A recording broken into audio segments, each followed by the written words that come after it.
So right now we're more into the fine art of sitting quiet, walking quiet, focusing our mind, or determining not to have our mind wander all over the place, at least, and do what we call meditation, and have more of a chunk of time reserved for that, which is a good thing, because then we can say continually work on something for a while. It's just like when you read a book, like if you want to really read a book, like you got to read it. You can't just read 3 pages and then put it down for 2 weeks and then read the next 3 pages and you don't know what you've been reading before.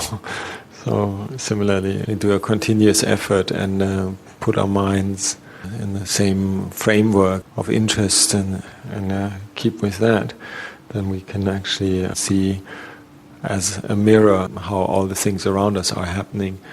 So it's quite a subtle job not to hold on to things too much and not to let go too much. Letting go too much, then the mind goes all over the place and just doesn't have that opportunity, doesn't use the opportunity to keep with one thing.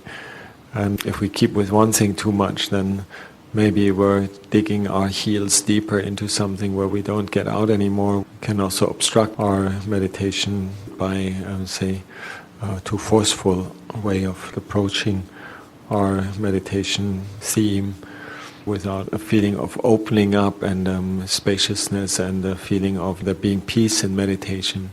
So everybody needs to kind of have a few different things that he or she is skilled in, like for example more contemplative meditations, say around the body, that's the standard one, or more quiet meditations around the breath, for example, is the other standard one.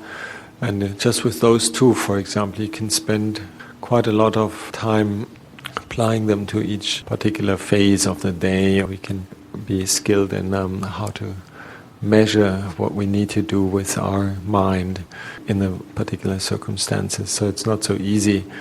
It's the downsides of applied meditations when we're doing daily life activities is that we're easily taken into the outside world.